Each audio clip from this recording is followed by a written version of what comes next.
Bienvenue sur notre page, dédiée à l'élevage et au monde animal. Les fourrages sont une source naturelle et économique pour nourrir les lapins. Aujourd'hui, nous vous montrerons quelques fourrages utilisés en cuniculture. Abonne-toi et active la cloche pour ne rien manquer.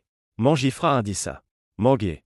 Le manguier, de la famille des Anacardiacées, plante type l'anacardier qui donne les noix de cajou, est cultivé partout sous les tropiques. Il est utilisé principalement pour ses fruits et son ombrage. Son feuillage persistant peut aussi être utilisé comme fourrage pour le bétail en général et le lapin en particulier. Ses feuilles sont pauvres en protéines, 8 à 10% par milliseconde, mais relativement riches en fibres, 23 à 30% de cellulose brute. Brachyaria brisanta.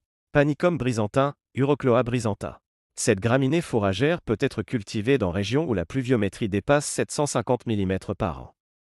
Une récolte tous les 30 jours optimise la quantité du fourrage récolté. Elle est utilisée pour l'alimentation des lapins par exemple en Indonésie mais aussi dans différents pays d'Afrique de l'Ouest.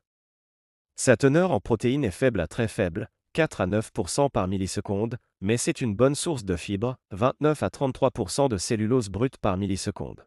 Arachide glabrata. Arachide pérenne, Arhizome. Cette légumineuse herbacée cultivée dans différents pays d'Afrique tropicale, implantation pour 5 à 6 ans, a une valeur nutritive tout à fait similaire à celle de la luzerne, y compris pour la teneur en acides aminés. La teneur en protéines est d'environ 22% par milliseconde chez la plante jeune et peut descendre à 14 à 15% chez une plante âgée.